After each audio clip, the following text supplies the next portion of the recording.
तो यार previous videos में हम लोग देख चुके हैं कि कोई भी गिटहब पे प्रोजेक्ट है उसको लोकल सिस्टम पे कैसे क्लोन करते हैं। और अगर कोई आपके पास लोकल प्रोजेक्ट है जिसमें गिट इनिशियलाइज नहीं है तो उसको कैसे इनिशियलाइज करते हैं और उसको गिटहब से कैसे लिंक करके उस प्रोजेक्ट के कोड को कैसे गिटहब तक पहुंचाते हैं। तो ये सारा कुछ प्रीवियस वीडियोस में देख चुके हैं। तो आज भी इस वीडियो में हम लोग देखने वाले हैं कि जो गिट की कमांड्स होती हैं उनको इन डेप्थ में समझेंगे एक एक करके। तो बने रहिए इस वीडियो के साथ। Let's begin. यार अगर आपके पास लोकल प्रोजेक्ट है तो आपको उस प्रोजेक्ट में सबसे पहले कमांड जो चलानी होती है वो आपको पता है कि वो कमांड आपकी गिट इनिट है। ओके, तो वो कमांड आपकी गिट इनिट है। इससे क्या होता है कि आपकी लोकल प्रोजेक्ट में एक गिट इनिशियलाइज हो जाता है। इससे फिर आपका प्रोजेक्ट गिट की कमांड्स को समझने लगता है। ओके, लेकिन अगर आपने गिट हब से रेपो को क्लोन किया है तो आपको गिट इनिट करने की कोई नीड नहीं है, क्योंकि आपके उस प्रोजेक्ट में already git dot git folder बन चुका होता है। और जब आप गिट इनिट कमांड चलाते हो तो आपके उस रेपो में उस प्रोजेक्ट में डॉट गिट नाम का फोल्डर क्रिएट होता है। लेकिन तब जब आपका प्रोजेक्ट लोकल में है और आपका उस गिटहब से अभी लिंक नहीं है, तो अगर आपने क्लोन किया हुआ है तो आपका वो प्रोजेक्ट ऑलरेडी गिट इनिट करा कर आया होगा। मीन्स उसमें डॉट गिट नाम का ऑलरेडी फोल्डर होगा जो कि गिट की कमांड्स को समझ रहा होगा। ओके, अब उसके बाद हम लोग समझते हैं कि हमारा जो प्रोजेक्ट है वो गिट रिपोजिटरी को इनिशिएट कर चुका है, लाइक उसमें गिट डॉट गिट नाम का फोल्डर ऑलरेडी है। तो अब हम लोग समझते हैं कि एक कमांड होती है गिट ऐड। ओके, इसके बाद अगर कोई भी हमें फाइल गिट की डायरेक्टरी में या गिट की हिस्ट्री में ऐड करनी है तो हमारे पास एक कमांड होती है गिट ऐड। और ये फाइल, तो ये क्या करती है कि ये स्टेजिंग एरिया होता है, कि ये स्टेजिंग एरिया होता है like before to commit. Okay, तो ये एक स्टेजिंग एरिया होता है। इसमें फॉर एग्जांपल आप ऐसे समझ सकते हो कि अभी हमारा कोड गिट की हिस्ट्री में ऐड नहीं हुआ है, गिट की हिस्ट्री या डायरेक्टरी में ऐड नहीं हुआ है, जस्ट एक स्टेजिंग एरिया में ऐड हो गया हमारा कोड। फॉर एग्जाम्पल अगर आप कोई एक प्रॉपर्टी खरीद रहे हो तो आप उस प्रॉपर्टी का रजिस्ट्री कराते हो, राइट? रजिस्ट्री कराते हो तो प्रॉपर्टी आपकी हो जाती है। लेकिन आप रजिस्ट्री कराने से पहले अगर आप उसका एग्रीमेंट कराते हो समटाइम्स, कि आप उसका एग्रीमेंट कराते हो कुछ अमाउंट देके, तो वो प्रॉपर्टी आपकी नहीं होती है। बट आप उसका एग्रीमेंट करा चुके हो, इसमें उसको स्टेजिंग में ले चुके हो आप। और कुछ टाइम बाद आप उसको फॉर श्योर किया उसका रजिस्ट्री कराने वाले हो, तो वो प्रॉपर्टी आपकी हो जाएगी। तो सिमिलरली इधर यहाँ गिट ऐड करते में स्टेजिंग एरिया में ऐड हो गया है, लेकिन अभी इसको मैं लिख देता हूँ कि not in git history, git की हिस्ट्री में नहीं है अभी।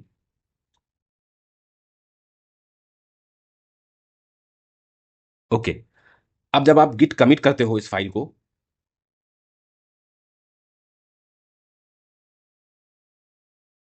Sorry 1 second.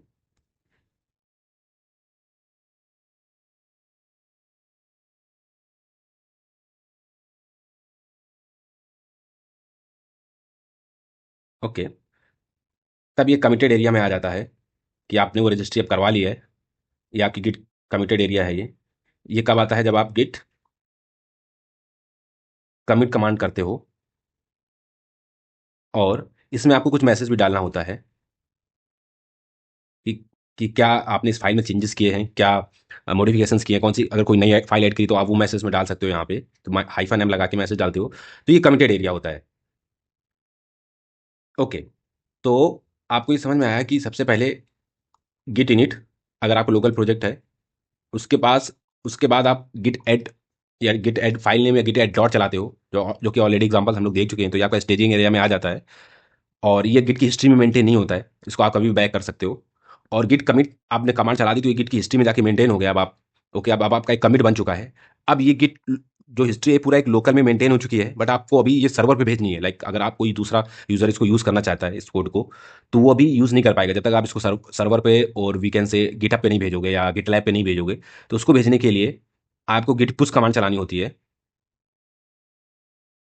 ओके, जब आप गिट पुश कमांड चलाओगे तो ये हमारा गिटहब पे चला जाएगा कोड। ओके, क्योंकि हम लोग गिटअप का एग्जांपल देख रहे हैं तो अभी यहाँ गिटअप ले रहे हैं, यहाँ पे गिटलैब भी हो सकता है और भी इसके सिबलिंग्स हैं वो हो सकते हैं। तो गिट पुश करने के बाद ये आपको गिटअप में इस कोड को आपने भेज दिया। ओके, तो यार ये सारा काम जो हम लोगों ने अभी यहाँ पे किया है, ये इसकी हिस्ट्री सारी मेंटेन हो रही होती है। सारा डेटा एक डॉट गिट नाम का फोल्डर होता है उसी प्रोजेक्ट में जहाँ पे सारा मेंटेन हो रहा होता है। तो यार एक कॉन्सेप्ट और है कि जब भी आप ये गिट पुश कर रहे होते हो तो इस गिटअप में उसको ये आइडिया होना चाहिए कि किस यूजर ने या किस डेवलपर ने ये कोड पुश किया है। तो उसके लिए एक कमांड और होती है गिट कन्फिग करके। एक सेकेंड, गिट कन्फिग, और इसमें आप यहाँ पे यूजर नेम और ईमेल सेट कर सकते हो, ताकि जब भी आप गिट पुश करो तो इस नेम और ईमेल से आपका इस गिटहब में जो डेटा जाएगा वो इस नेम और ईमेल से जाएगा। तो ये गिट कन्फिग करके कमांड होती है।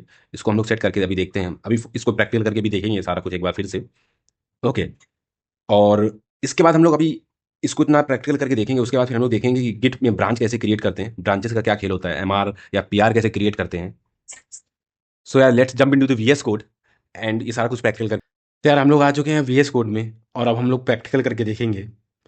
तो इस प्रोजेक्ट में जो कि टेस्ट प्रोजेक्ट है, उसमें एक फाइल है index dot H T M L. इसको हम लोगों ने ऑलरेडी गिट इनिट कर रखा है, और ये ऑलरेडी रिमोट से इसको ऐड भी कर रखा है गिटअप से। लास्ट वीडियो में हम लोगों ने देखा था, तो एक बार चेक कर लेते हैं कि किस गिटअप यूआरएल से ये ऐड हो रखा है। तो जब गिट रिमोट हाइफन वी करोगे आप, तो ये रिपोजिटरी, ये यूज़र नेम और ये रेपो का नाम दे देता है, ये पूरा एक ये यूआरएल आ गया। ओके, इसको हम लोग कर देंगे क्लियर। अब एक नई फाइल ऐड करते हैं, इसका नाम फॉर सपोज रख देते हैं test dot H T M L. Okay, और इसमें हम लोग टाइप कर लेते हैं फॉर सपोज H1 टैग, और इसमें लिख देते हैं this is a heading. Okay fine. तो अभी हम लोग देखेंगे कि इसको गिट में ऐड करते हैं स्टेजिंग एरिया में। तो एक तरीका कि हम गिट ऐड डॉट लगा दें, तो डॉट से क्या होगा कि जितनी फाइल्स हैं ये सारी ऐड हो जाएंगी, जिसमें से ये ऑलरेडी ऐड हो रखी है, और ये वाली ऐड हो जाएगी। अगर एक फाइल और भी होती है हमारे पास और गिट ऐड डॉट लगाते तो दोनों फाइल ऐड हो जाती। और अगर हमें केवल एक पर्टिकुलर फाइल ऐड करनी है तो git test dot H T M L भी कर देंगे, क्योंकि हम लोग सेम टेस्ट रेपो प्रोजेक्ट वाले रेपो सेम उसमें हैं डायरेक्टरी में। तो केवल इस फाइल का नाम लिखने से भी ऐड हो जाएगा। ओके, और इस वीएस कोड में एक ये फीचर भी है कि हम लोग इस थर्ड नंबर वाले सोर्स कंट्रोल पे क्लिक करके लेफ्ट बार में ये चेक कर सकते हैं कि चेंजेस क्या हुए हैं। तो ये test dot H T M L नई फाइल बनी, तो ये बता रहा है कि ये एक चेंजेस है। ओके, तो इसको जब हम लोग git add test H T M L करेंगे, तो ये देखो स्टेज चेंजेस हो गया, ये स्टेज एरिया में ऐड हो गया। फाइन। ओके, अब हम लोग इसको गिट कमिट करने से पहले एक काम करते हैं कि गिट कन्फिग वाला जो कमांड है कन्फिग्रेशन सेट कर लेते हैं। तो गिट कन्फिग, एक तो तरीका है कि आप इसको हाइफन हाइफन ग्लोबल करके भी सेट कर सकते हो, ग्लोबल। तो उससे क्या होगा कि ग्लोबली कहीं पे भी अब आप पूरे सिस्टम पे काम करोगे, तो ये जो यूज़र नेम आप सेट कर रहे हो वही वही यूज़र नेम आपके कमिट में जाएगा और गिटअप पे जाएगा। लेकिन अगर आप ग्लोबल यूज़ नहीं करते हो, केवल इसी प्रोजेक्ट में ये यूज़र नेम यूज़ होगा, यूज़र डॉट नेम। इसमें आप लिख सकते हो बी एस पी ओसन, और अभी ये ग्लोबल सेट हो चुका है। तो ईमेल आईडी भी हम लोग सेट कर देंगे।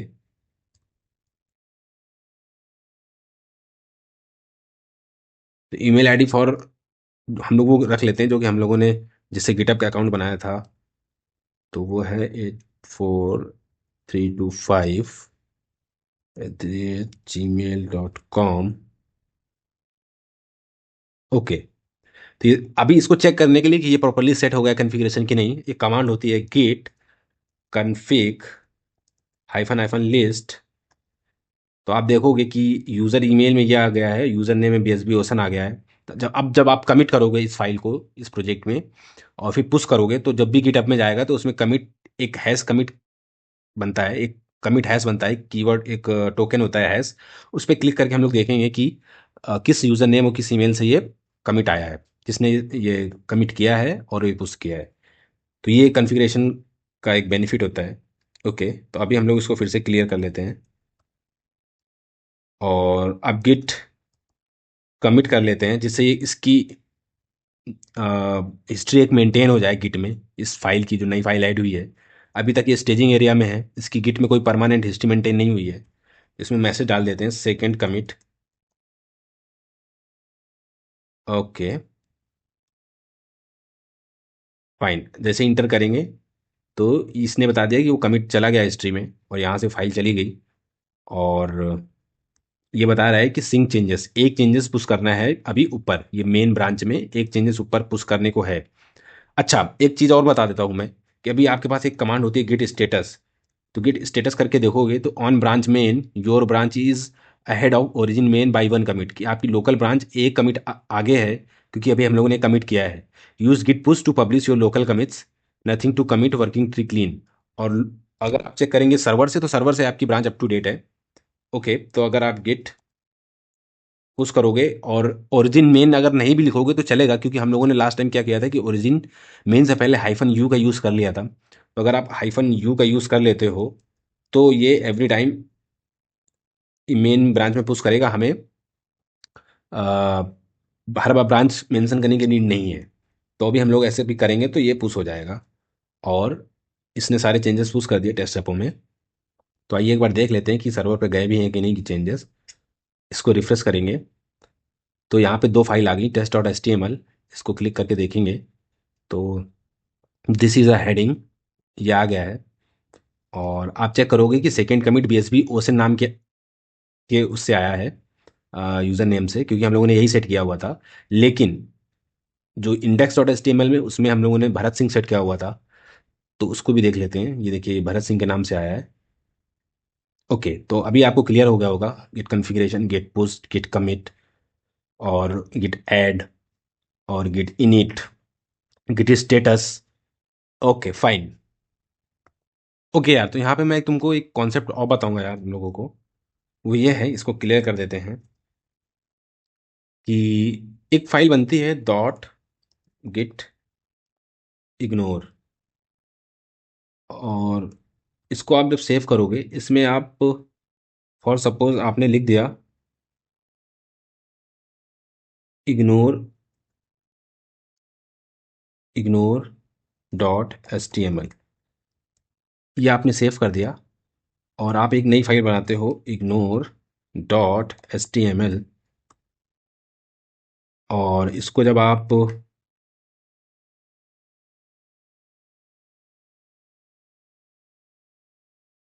इसमें कुछ भी लिखते हो, for suppose H two, this file is for test only. Okay, इस फाइल के अंदर जब आप कुछ भी लिखोगे तो ये फाइल आपकी इस चेंजेस में नहीं दिखा रहा है। ऐसा इसलिए हुआ क्योंकि गिट इग्नोर के अंदर जिन फाइलों के नाम डाल देते हैं हम लोग, वो गिट उसको इग्नोर करता है, उसको ऐड नहीं करता है अपनी हिस्ट्री में, ना ही कमिट करने देता है। तो बाय मिस्टेक अगर आप गिट ऐड ऑल भी करोगे, यहाँ पे गिट ऐड डॉट भी करोगे, तो केवल एक ही फाइल इसने स्टेज में डाली हुई है कि वो है डॉट गिट इग्नोर, और इसने दूसरी फाइल जो ignore dot H T M L है वो नहीं डाली हुई है। लेकिन अगर आप इससे ये वाली फाइल हटा दोगे, इसको कमेंट कर दोगे आप, तो अभी देखो आपको ये चेंजेस दिखने लगा, ignore dot H T M L. Fine, तो इसको भी चेक करके देख लेते हैं। और इसको गिट कमिट करोगे आप हाइफन एम, इसमें हम लोग मैसेज डालेंगे कि added one, added git ignore